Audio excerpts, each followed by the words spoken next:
Hey folks, it's Rod with Pow Group. Happy Friday. We're going to get started here in about a minute or so.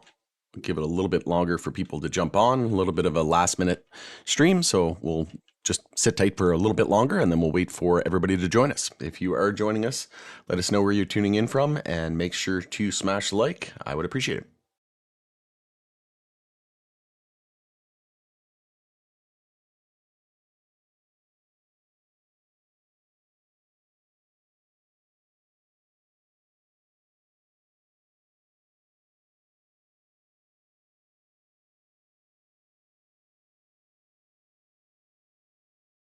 Hello everyone, we're going to get started here in about half a minute.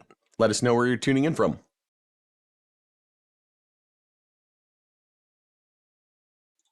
I see we have a ton of people rolling in. Welcome, welcome. We're going to get started here in about 15 to 20 seconds. We got Eddie in the house. Thanks for your comment. Yeah, we can definitely take a look at Tilray. And I did do an earnings prep video as well. If you haven't seen that, you can just go back and check that out. We got Kevin in the house as well. Welcome, Kevin. Eddie, Virginia, nice. LA, awesome. LA is in Los Angeles or LA is in Louisiana?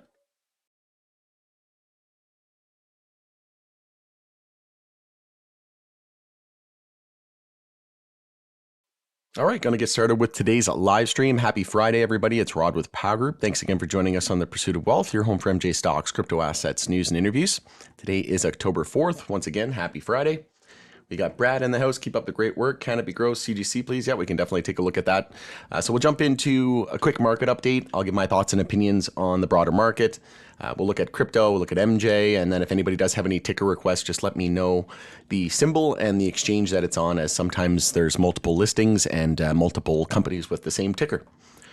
And we have Los Angeles. Okay, cool. Welcome, Eddie. Appreciate everybody joining the live stream. I see we have, like I said, quite a few people joining the live stream, so appreciate everybody tuning in. And if you do have a ticker or crypto, just let me know which what the symbol is and what exchange, and I can look into that. Like I said, some are on the U.S. exchange, some are on Canadian exchanges, and some companies have the same ticker.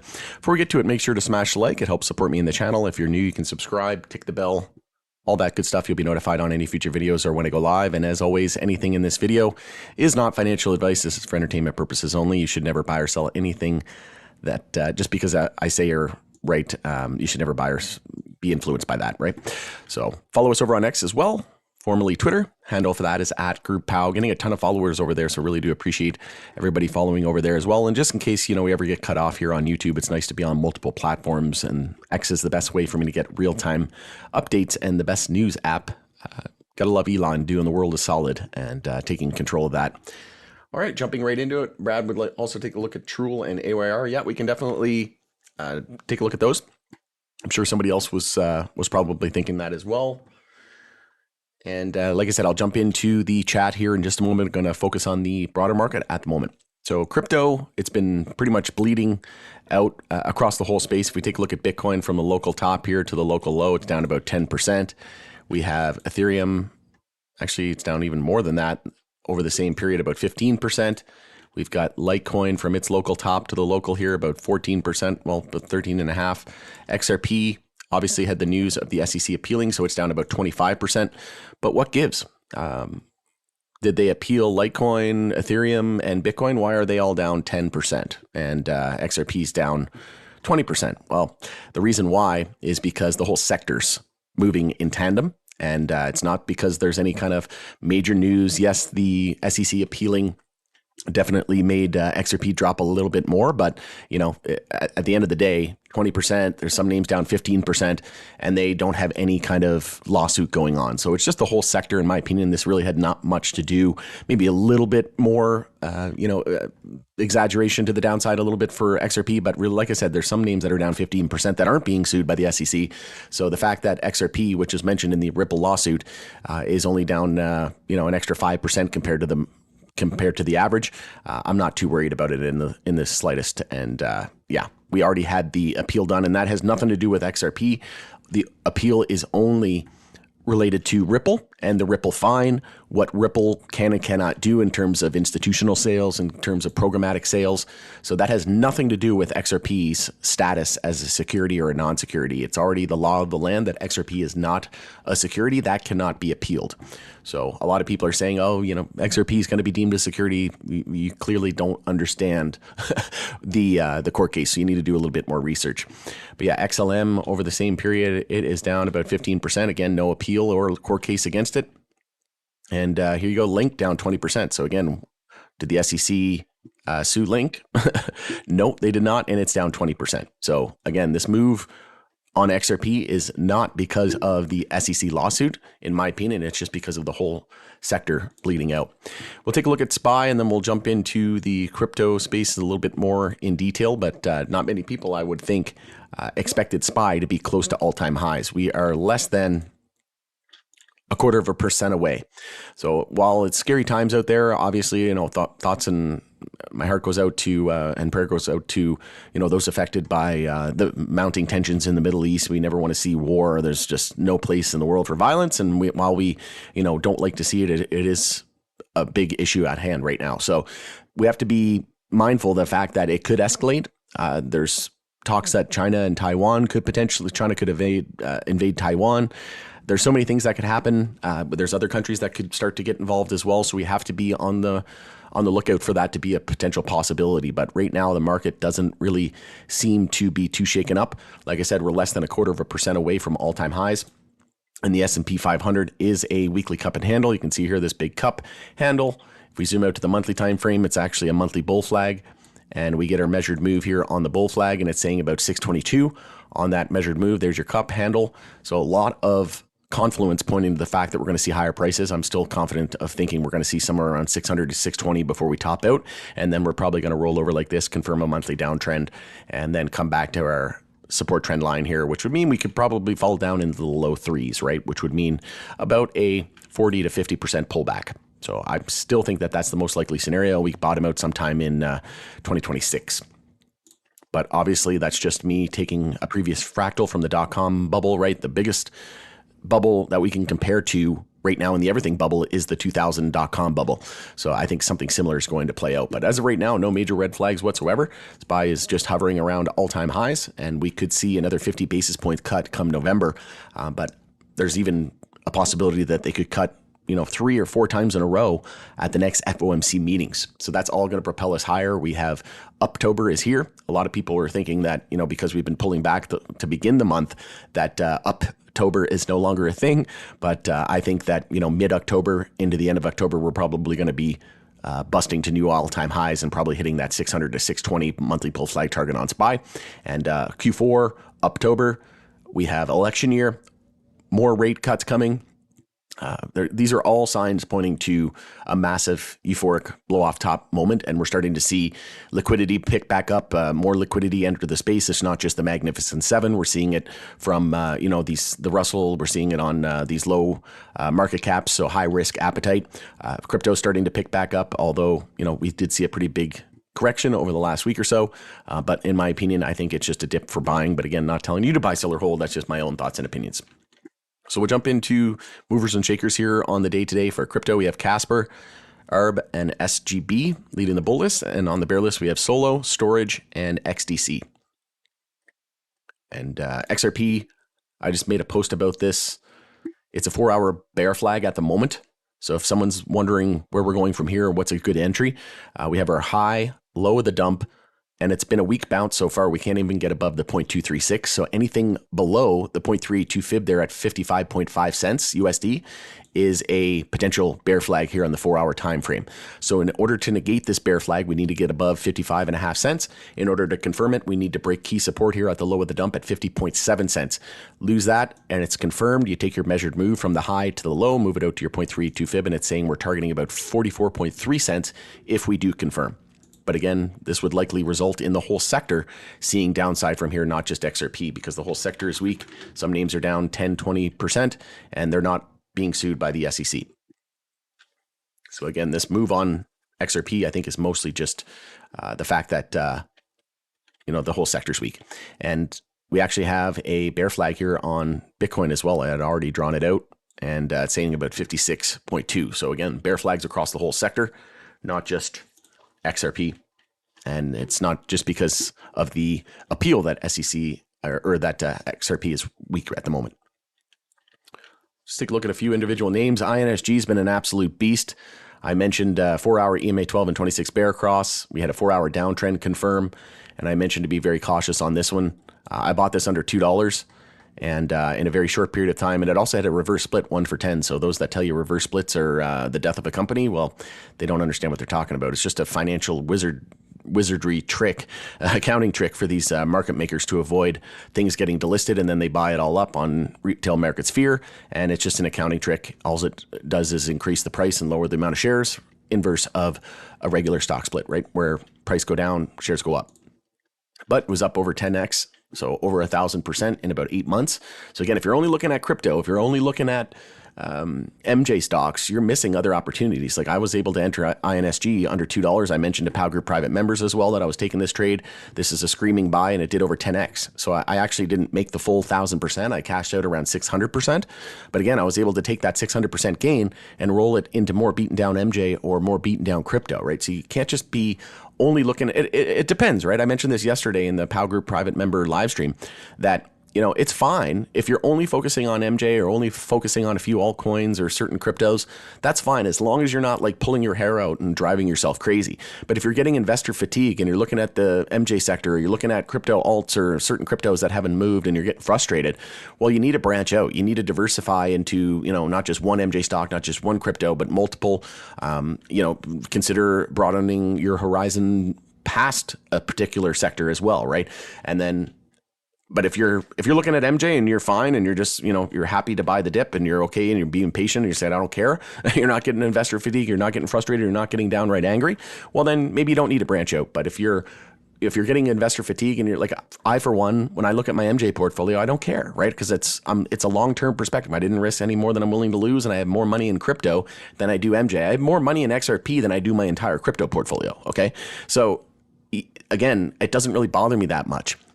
I just changed my mindset. I know that this is only going to happen. It's only ever going to happen once, and we're only going to see it legalized once. So I'm just happy to accumulate for as long as I can and continue to pack my bags and focus on positions that I haven't built up as big of a position that I want to, right? So that's why I'm able to, and I'm still diversifying, even though I'm not looking at MJ and getting all angry and frustrated, right? So if you're angry and frustrated, you either broke the golden rule, invested more than you were willing to lose, you're not diversified enough within the sector, or not diversified in general, right? I've also got 2 Airbnb properties, short-term rentals. I've got 2 long-term rentals. I've got a condo that I live in. I've got, mutual funds. I've got a bunch of other stocks that aren't crypto and MJ. I've got, tech stocks, and DDD was another one. I mentioned this under $2 was a screaming buy. In the POW Group private community as well. I said I'm taking a trade under $2 on DDD. It went from 172 all the way up to 296. So in 15 days, trading days, 21 days total was up 72%, right? So you need to broaden your horizon. And I also mentioned that, not INSG, Tesla. I also mentioned Tesla was getting ready for a buy as well. And there was also a POW Algo buy alert that went off on Tesla. So again, the Mag 7, and, kind of the Googles, the Amazons, NVIDIA, those were all taking front center stage. And then Tesla has been catching up. And we actually confirmed a monthly uptrend. Actually, did we? No, we did not yet. We have our low, high, higher low. We're almost confirming a monthly uptrend.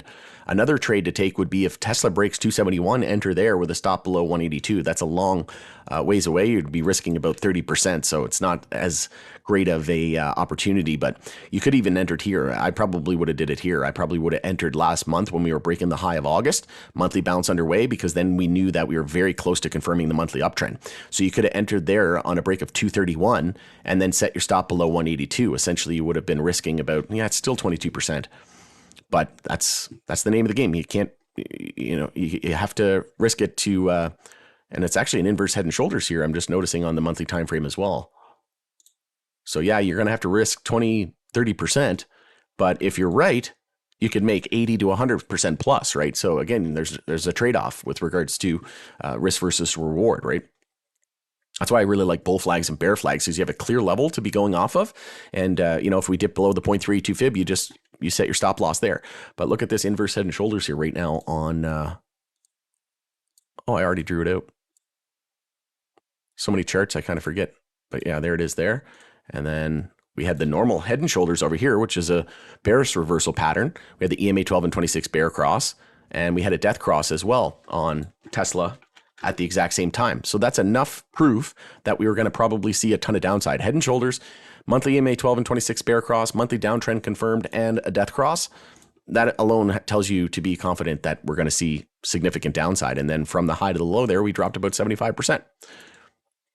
And then here we are looking for an inverse head and shoulders. And if we take our measured move from the low to the high there, just get a rough estimate on what we could expect. It's saying new all-time highs around 525.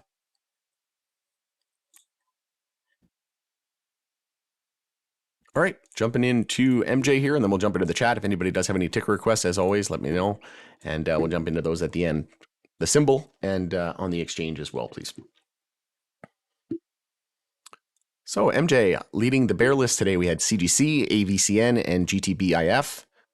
And on the bull list, we have LOVE, High Tide, and CXXI. I actually added some CGC and some VFF today to my portfolio, my long-term no-touch.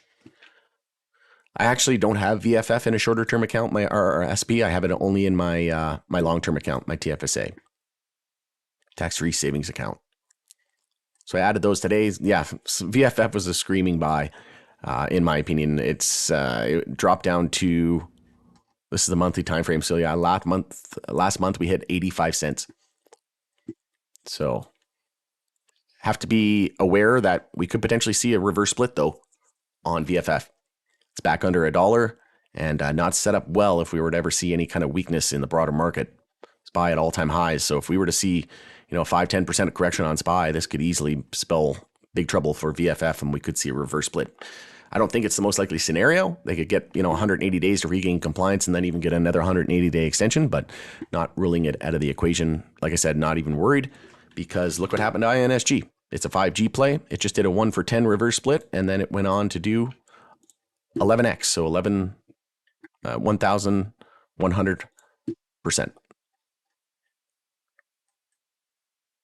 Just want to take a quick peek at MSOS. So yeah, we've just been ranging here. No major direction on MSOS at the moment. Still in a weekly downtrend. Canadian MJ starting to look pretty good though. But bit of a descending triangle here.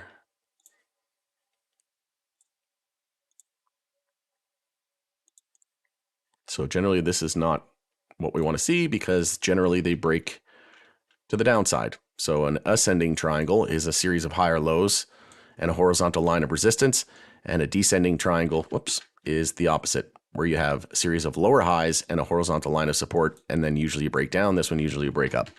So unfortunate, but it is what it is. Like I said, could see a little bit more sideways action or downside in MJ over the next couple of weeks. We'll jump into ticker requests in the chat here. Mr. Mankey, appreciate the donation. So we'll jump into the member ones first. Yeah, made it. Let's go. Appreciate the donation. Really do. Appreciate that.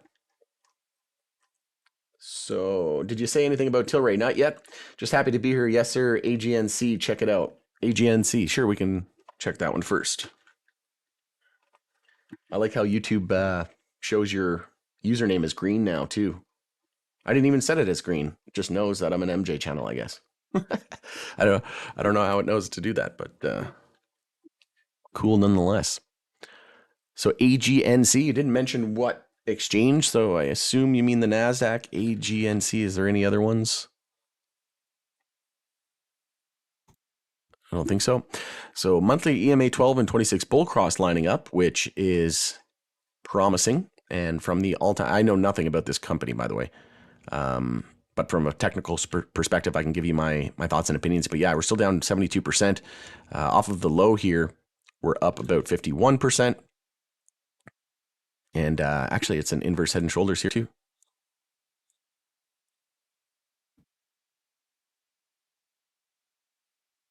So you would draw it like that.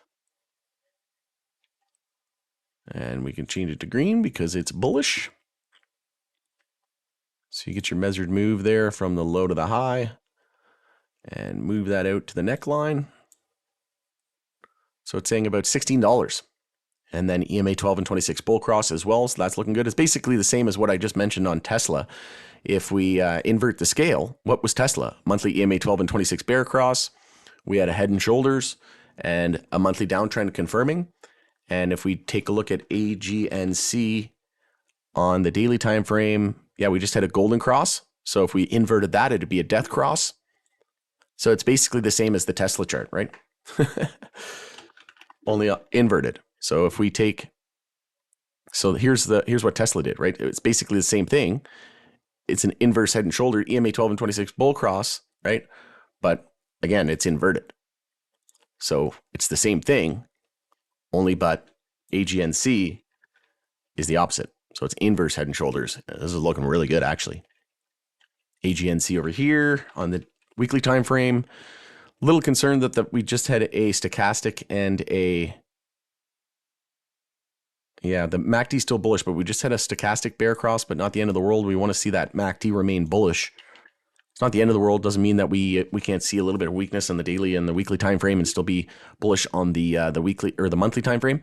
Look at this though. The weekly 50 just crossed through the 100 and it's set to potentially close through across through the 200 weekly. So in the daily time frame, that's a golden cross. On a weekly time frame, that's even more bullish.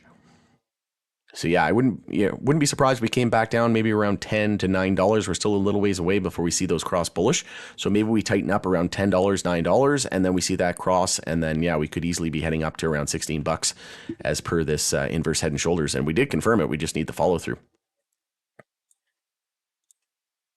Weekly time frame. So we have our low, high, higher low and higher high, higher low and higher high. Nice weekly uptrend here as well.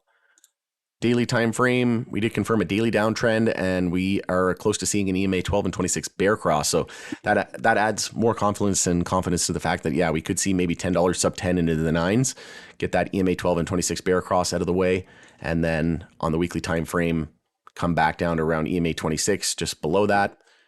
And then, like I said, continue to see momentum pick up after the fact. But it's looking a little weak here on the daily time frame, but on the longer term, on the monthly, looking fantastic. So don't be surprised if we do see a little bit of turbulence here in the short term, but then medium term to long term should be looking good. Hopefully that helps. Nope, just AGNC. It's a dividend. It's following the MJ charts nicely. It's been down for 4 years. Yeah, I noticed that. Yeah, we also had a peak there in 2021. And from there, it dropped about 63%. So yeah, very similar. Appreciate that, Brad. Keep up the great work. Appreciate it. Appreciate the support. So we'll jump into some chat here. So we got Mr. Mankey, the VIP YouTube member. And again, if you're not a YouTube member, all you have to do is go to the channel, click on the join button, and I give a video there explaining it. But essentially, it's $2.99 a month and member-only videos, early access to videos, a bunch of perks and custom emojis, whatnot. So you can check that out if you're interested. And if you're interested in joining the actual POW Group community, the POW Group private community, not on YouTube, but that I run myself, you can go to powgroup.ca or pursuitofwealthgroup.com. And we've got some memberships there. We also have a free trial you can click on at the top. And algo alerts. We have the newsletter for more passive, a bunch of stuff there. So you can check that out. We have a course as well that you can access. And just give you a quick idea of a quick run through. So here is the POW Group private community here. So you got multiple different, it's built on Slack. We have multiple different channels. So market MJ, market commodities, crypto, electric vehicle stocks. This is where and then I also have automatic news fetching. So I have different publishers. So even like with MJ News, right? All this is just automatic fetching, and it's your one-stop shop. You don't have to, go on multiple different news sites. It's all pulled automatically in here from, I think, probably 10 or 20 different publishers, and it's super handy. And yeah, we got close to 50 members in there. And I do request day in, day out, 24/7, 365. That's basically where I spend all my time. Dividends are incredible. They do pay it. They just paid it That's what happened for that bear cross. Okay, gotcha. Yeah, that makes sense. Yeah, if we zoom into the daily, we should be able to see, yeah, here are the dividends there. Yeah, amount 0.12. All right, cool. Thanks for letting us know. Tilray Earnings Baby says, Eddie, let's talk about the price movement pre versus post earnings, earnings implied volatility expectation. Yeah, so as I mentioned, if you go over to videos, I just posted a video earnings prep right there. So it's just over 8 minutes, and I give you all of the analyst estimates, my thoughts and opinions on it as well. We're not going to see any of the hemp drinks on there yet, the HDD9 Delta 9 drinks. So that'll be on the next report. But then, even the next couple of quarters after that, we're really going to start to see it ramp up. More states introduced as well. So we should get a lot more bullish. But yeah, we'll take a look at Tilray here. Oops, TLRY. Yeah, so daily downtrend. It's pretty choppy and bearish here on the shorter term time frames. But one thing I'm looking at, we have 2 monthly inside bars in a row. So let's just blow this up a little bit here. So one way to play this would be, a nice swing trade would be to see where we break out of here. So if we break the high of last month, this month at 188, the monthly bounce would be underway, and there could be some serious upside as a result. We could be trending back up to our EMA 26, which would be about 100% of upside from there. Like I said, leading into the elections here, I would say, what is it, like 30 days from the elections?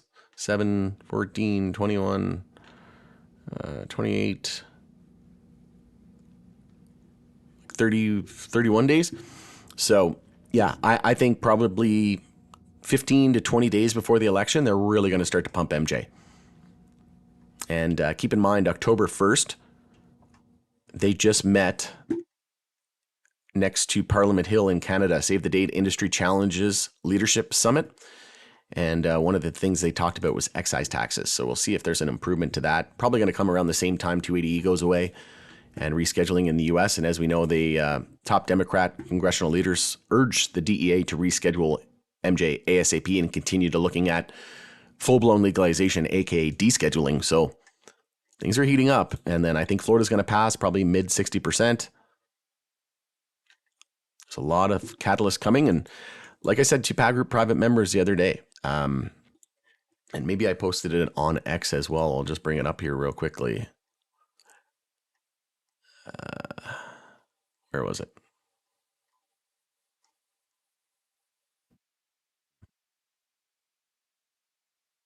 Where'd it go? We comment in here quite a bit. So I thought it was yesterday because I said, hang on, let me just search. There we go. Yeah, it was yesterday, 12:02. So broader market and crypto are weak, but MJ mostly green. More clues that MJ will see a sustained bull rally once big tech, crypto, and AI, and we can add electric vehicles in there as well, top out and enter their bear cycle. So I really do think it is that simple. Like I think it's, a lot of people are saying, what's it going to take for MJ to reverse?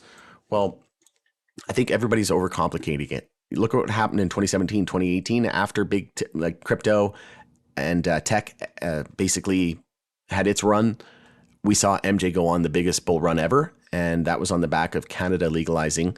And we had all MJ hitting new all-time highs and just massive gains, right? Life-changing wealth. And crypto was entering a bear market and tech. And then something similar now, right? Like we have all these bullish catalysts happening, right? But nothing's moving the price. And in fact, a lot of names are dropping to lower lows. High tide's one of an anomaly at the moment, but it's not seeing a huge amount of upside from here, but it's just leaders and laggards. And eventually when in doubt, zoom out, look at the monthly, look at the yearly. We usually track the whole sector, right? It moves together in tandem. So, what's it going to take with all this bullish catalyst?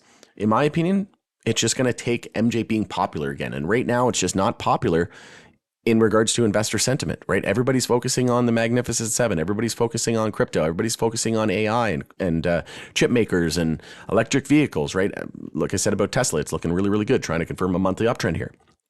So it really is that simple, in my opinion. Once big tech, crypto, AI, EVs top out, MJ is probably going to go on to become the best performing, if not one of the best performing sectors over the next couple of years. But yeah, right now, just a monthly inside bar. So key resistance is going to be the high last month at 188, and key support's the low of last month at 162 because we've been tightening up for 2 months in a row now. So when we do see a break of this, inevitably, it's more than likely going to result in a big move up or down. And then obviously after 162, we have the all-time low there at 150. But yeah, monthly EMA 12 and 26 bull cross lining up. Weekly, daily, we have a stochastic and a MACD bull cross lining up. It's hard to, I don't know if I've ever seen this many bull crosses lining up. The 50 and the 100 could cross bullish over the next few weeks and a couple of months. And we have a golden cross lining up potentially over the next couple of weeks. So this is looking fantastic at the moment in terms of a medium to longer term, but short term. And that's what I mentioned to someone today. What was it? What was I looking at? Is it XRP? So when I say when I say something's bullish or bearish, right? It's very subjective. So if you look at XRP here, I think it was XRP. Let's just zoom in. Yeah. So if you look at XRP here on the 5-minute time frame, from the low to the high there, it was actually a 5-minute bull flag. So you can be bullish on the 5-minute time frame, longer term time frames like the daily and the weekly and the monthly. But yeah, we confirmed the 5-minute bull flag. The target was 54 cents, and we hit 53.8 cents. And now we have a bit of a head and shoulders forming here on the 5-minute time frame. Okay, so we're bullish on the 5-minute. We zoom out to the hourly. We're bullish on the hourly as well, right? Look at that big hourly move. But if you zoom out to the 4-hour, we're just starting the 4-hour bounce, and it's a very weak bounce. We're barely even able to get over the 0.236, and anything under the 0.382 fib is a bear flag. So anything under 55.5 cents is extremely bearish, and we could come down and lose 50.7 cents and confirm a 4-hour bear flag, and we could be targeting 44.3 cents. So again, when something's bullish on the shorter term timeframes, like for example, high tide's another example. Look at the 4-hour cup and handle at the moment. So we have our double top here at 236. And we could top out here. And if we come back down over the next, maybe even into Monday, if we form a nice handle here, right, and 4-hour consolidation, then we'll know that once we lose the low of the previous candle. But we could see this handle play out, right, and then break to the upside. So exactly what I meant here, you can be bullish on the 4-hour, but again, if we zoomed into the hourly, you recall back here, we had a descending triangle. So we had this pattern right here, which is what I was discussing earlier, which is very bearish. You have a series of lower highs and a horizontal line of support, and the measured move there, you can take just a quick measured move there of that apex. It was saying about a move down to 197, and we hit 194. And then I said, probably switch bullish after that. And then sure enough, we had the EMA 12 and 26 bear cross as well. At the same time, we had a descending triangle bearish continuation pattern. And then we had a EMA 12 and 26 bull cross after we hit that target. So that was a great idea to go long there, and you would have saw about 21% of upside as a result. But imagine if you went short here, you could have shorted it, profited 7.5%, and then went long and profited 21%, right? So again, you can be bullish on longer term time frames, bearish on shorter term. You can be bearish on all. You can be bullish on all time frames. You can be super bearish on the shorter term and longer term bullish, right? Or longer term bearish. Shorter term bullish. There's a lot to learn with regards to charts, and that's what I think a lot of people get turned off about technical analysis, is because it takes so long to learn, and there's so many things like Fibonacci, there's Elliott wave theory, there's Wyckoff accumulation, there's so many different things like patterns and signals and indicators, right? Like RSI and oscillators, things like that. But I just try to keep it simple. Know what an uptrend and a downtrend is. Get your EMAs in there. Get your weekly stochastic, your MACD, and your weekly moving averages, your daily moving averages. Know what a golden cross is. Know what a bull cross and a bear cross is with regards to moving averages and exponential moving averages. And again, if you don't know any of this stuff, the best way to do it would be to go here to powgroup.ca or pursuitofwealthgroup.com, click on Academy, and there's a training course there where I teach you with an interactive quiz as well, where I give you the scenario and then you're quizzed and you can figure out what an uptrend or a downtrend is. And there's a ton of there's like 3 chapters and 30 lessons, 30 modules. So, or 3 modules, 30 lessons.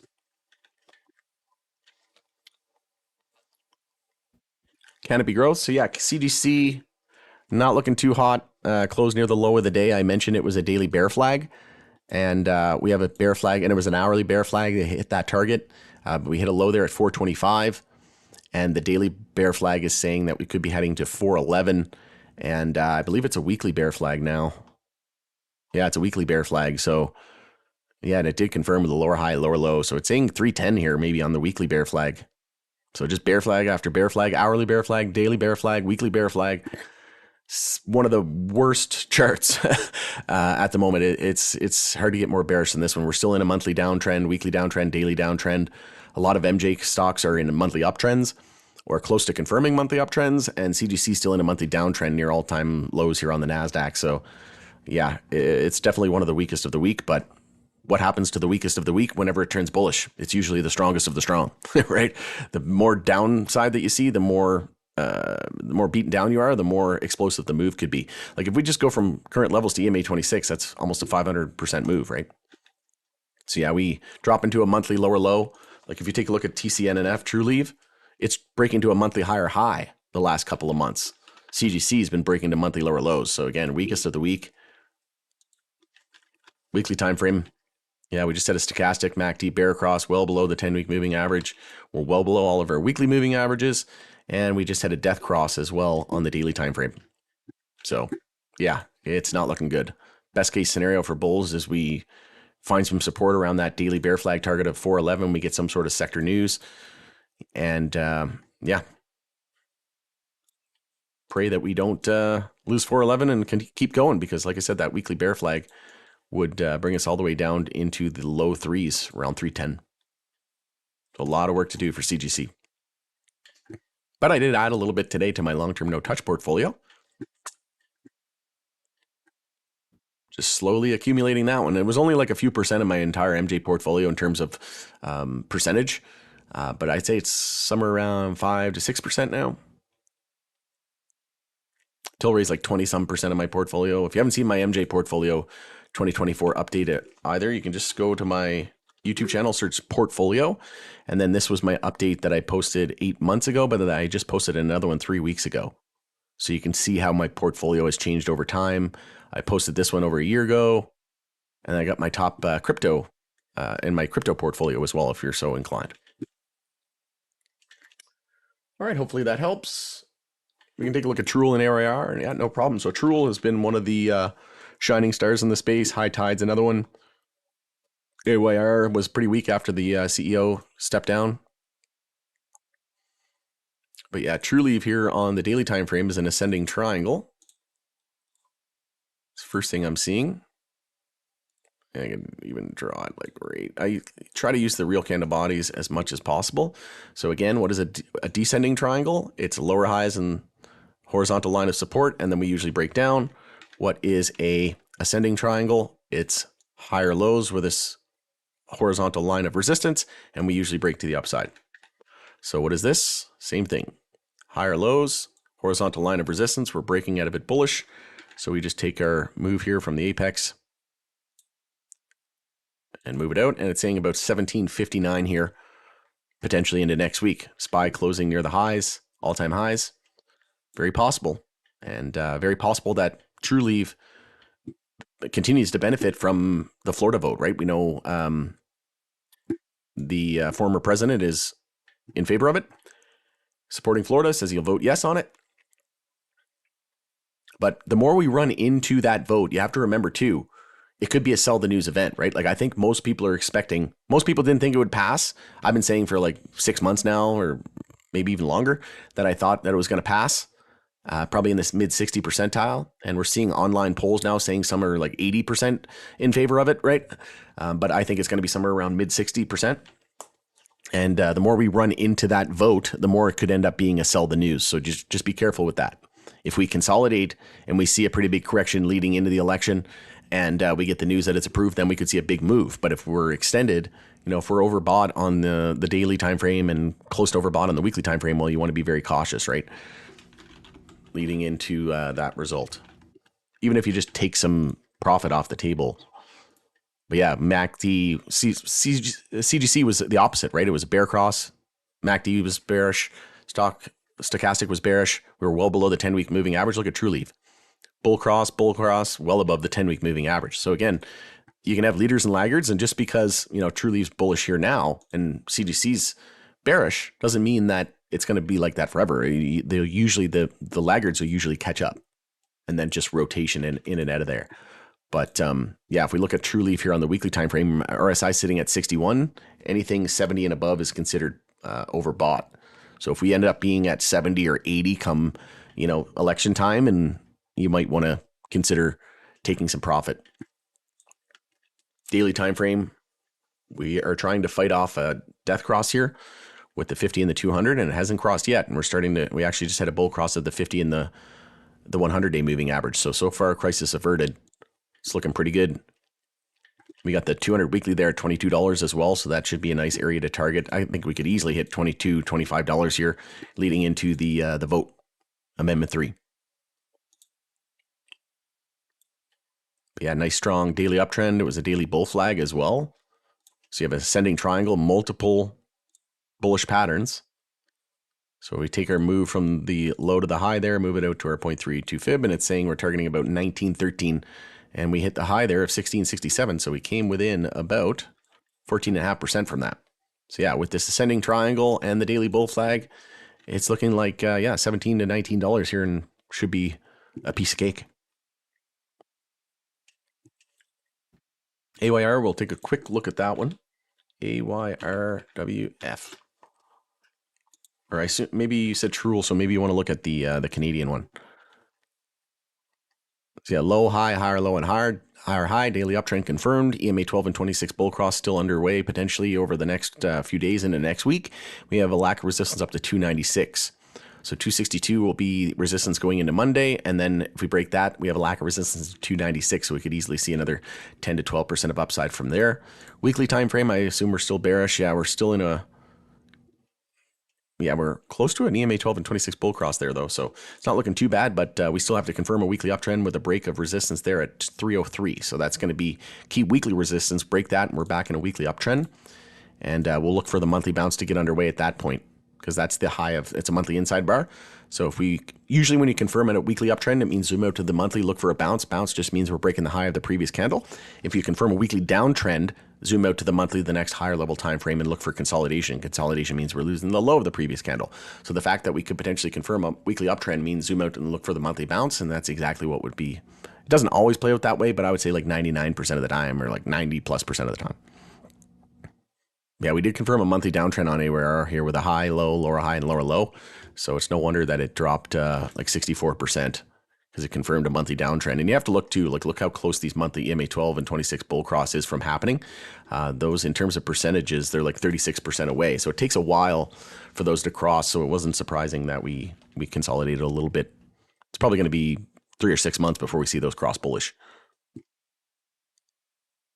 And like another way to I don't think Truel had its yet. Like Truel's very close to seeing a cross bullish here, the monthly EMA 12 and 26. So again, how far away were they apart here? Yeah, about 36%.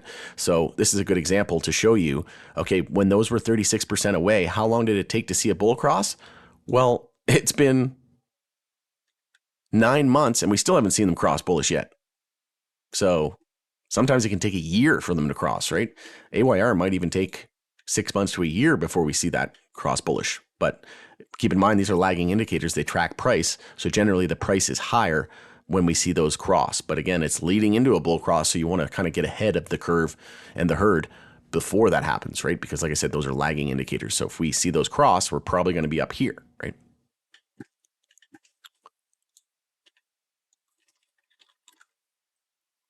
And I think I have to use WF on this one. MACD bull cross on the weekly, but stochastic bear cross. So a little bit of a mixed bag there. We just had the 50 and 100 weekly cross bullish, but we're still bumping our head at the 50 weekly resistance, and we just had a death cross. So I'd say it's pretty choppy here. I'm a little bearish short term, but medium to longer term should start to benefit as well. And this is another name, right? Leading into Florida should benefit. Hopefully that helps.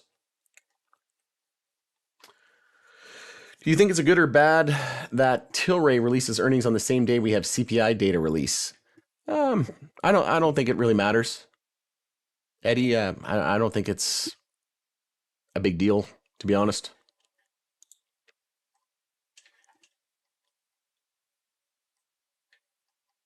and inflation and yeah, like everything, like macroeconomic data has been kind of trending in the right way. North Carolina in the house, nice drone. If you were in South Carolina, you'd be able to get those hemp beverages, but yeah, we'll see if they come to North Carolina soon. Hope everyone's doing well. Same to you. Appreciate it. Thanks for joining. We got Brad from Calgary, Alberta. Nice. I have a friend that lives in what's Airdrie, named Brad. I don't know if this is the same Brad or not, but welcome, welcome. I'm just 3 hours north here in Edmonton, so happy Friday. Tilray baby, we got Justin in the house. Mr. Mankey already went through yours again. Once again, appreciate the donation. Justin, happy Friday. Tilray baby, all the way. Justin, have a great weekend with the family, Rod. Appreciate it. You deserve it. McDavid looking good in the preseason. Yeah, we're not looking great. They were giving up quite a bit of goals in the preseason, but obviously don't have the whole squad and they're not going full tilt. So excited for October 8th and the beginning. Actually, the NHL did start today. So in Prague, in Czechia, you had Buffalo and New Jersey Devils. Speaking of which, I think Markstrom was going to get a shutout there real quick. Did he shut them out? Oh, 4-1. Good. I don't have Markstrom in my hockey pool, so I wanted him to flop. Appreciate it. Same to you, my friend. 13 people watching with only 6 likes. Come on, people, like the video. I appreciate that. Really do. We got 17 in the house here now after 46 minutes in, so not a bad turnout for a Friday. And like I said, it was last minute live stream as well. All right. They do pay it. I think we went through this. I think it will show on Webull how often. Yeah, exactly. Webull's good. I use that from time to time. I really like the charting tools on there, and you don't even have to sign up, or you don't even have to like create an account to use the charting tools. That's one thing I really liked about it. We have Jam in the house. I'm late, just stopping by to say hello. Hello, hello. Thanks for joining. Rod, I think there will be some serious upside in small caps after October 18th options expiration. Yeah, that's a good point. That's kind of in line with my thinking as well. Like I just said, 10, 20 days before the election, we should start to see MJ recover in a big way. And that'd be somewhere around the 18th of October. Simon in the house as well. Not Sir Simon, or not Erwin Simon, but we have Simon Raff. When MJ is coming up and I sold, I'll come to Canada and we have to do a meetup with all the subscribers.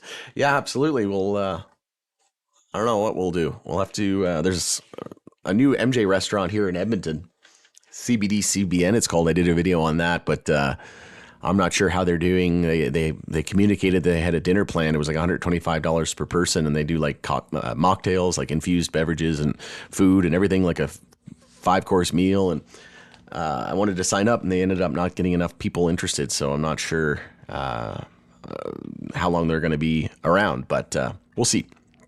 Maybe we can just go tour a bunch of dispensaries and.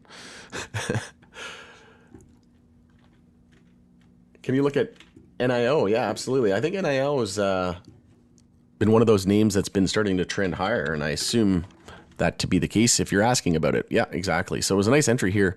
Monthly uptrend confirmed, low, high, higher, low, and higher, high. We had the low there at 361, and we hit 363, so it was basically a double bottom. If you would have went long there, that would have been a sick entry, right? Your clear stop was below 360. You could have set your stop at like 349. You could have entered there at 363, set your stop at like 349. You would have risked about 5%, and you'd be up over 100% at this point. But monthly EMA 12 and 26 bull cross lining up, but again, it's 32% away, so there could be many months before we see those cross bullish, but promising. We were in a monthly downtrend, and we crashed about 95% almost. So the fact that we're confirming a monthly uptrend and going the other way is very promising. Weekly time frame, we just had a weekly EMA 12 and 26 bull cross. So again, here on that monthly double bottom and trend change attempt, you could have zoomed into the weekly and said, oh, we're also seeing an EMA 12 and 26 bull cross. So that would have gave you even more confidence to potentially enter there on that double bottom and look to swing that, right? And if I look at the daily time frame, I bet you we probably had a golden cross lining up as well. Yeah, we do. So that's close to seeing that. So again, recognizing a golden cross, a weekly EMA 12 and 26 bull cross, monthly double bottom, and uptrend potentially set to confirm, right? All of those, that's enough for me to go bullish on anything. And if it's the opposite of that, death cross, weekly EMA 12 and 26 bear cross, and monthly downtrend confirming, and monthly double top, well, that's enough for me to go bearish on anything, right? NIO on the weekly time frame, yeah, we had a MACD bull cross, stochastic bull cross, close above the 10-week moving average. All the signs pointing to tons of upside for NIO. And we get above our 50 weekly. We're topping out there, though, at the 100 weekly at 784. So entirely possible that we come back down somewhere around that $5 area. But yeah, if we can see 2, preferably 3 candle closes over that 100 weekly there at 784, we're probably heading back up to the 200 at just under $20.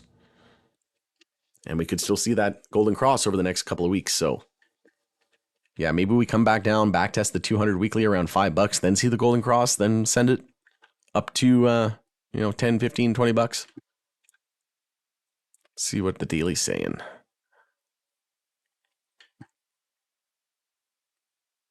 Yeah, it was a daily bull flag as well. So again, all of these things we can factor in.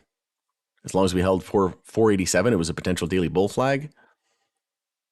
We didn't lose it, so you move your measured move to the 0.32 fib, and it said the measured move was 750. We hit 771. So anybody who tells you this technical analysis stuff is just hocus pocus and doesn't work, they don't know how to use the tools, and they don't understand what it is. It's not a guarantee, it's a probability, right?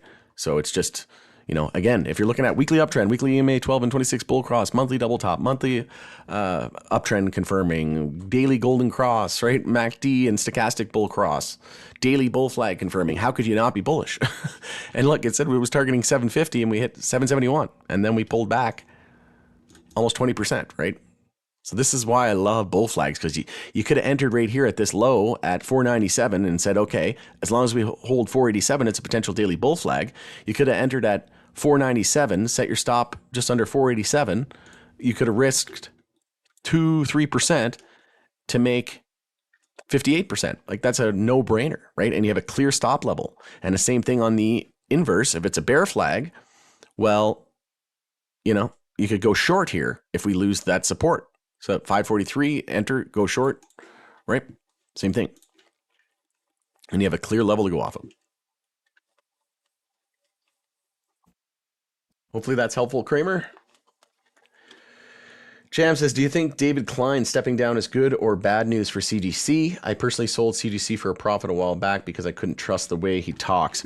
Yeah, I mean, he's not like your Bruce Linton, right? Where the visionary and the entrepreneur. He's more of the blue collar, corporate type of CEO where he likes to right the ship, right? So it's once you've got the visionary and the entrepreneurial people out of the way, and then you start to get to a more corporate phase, then they bring them in, and then now they'll probably bring in somebody similar caliber, I would think, somebody with like big CPG experience or something like that. But no, I don't think it's really bullish or bearish, to be completely honest with you. We'll have to see who replaces him. Chinese EV maker, NIO. Yeah, I'm very familiar with NIO. I bought 200K shares of NIO. Wow, we got a NIO bull in the house. That is a big position. Yeah, you're probably sitting pretty at the moment. Damn. Chinese market reopens Tuesday. Thank you, sir. Yeah, no problem at all. My pleasure. See if there's any other requests. I think we're all caught up. So over a dozen people here coming on the 1 hour mark. So we're going to start to wrap it up. Once again, hope everybody has a fantastic Friday. Just checking on the crypto market here. So Bitcoin knocking on 63K. We could see some more upside here into the weekend for crypto. SPY closing near the high of the day and just 0.25% away from all-time highs. Thank you, Rod. My pleasure. You're welcome, Jam. Thanks, Kramer. Mr. Mankey, I have some good Tilray calls for 2025 November. Oh yeah, that's real far out. $4? Yeah, that should be in the money for sure, I would think. All right, going to end it there.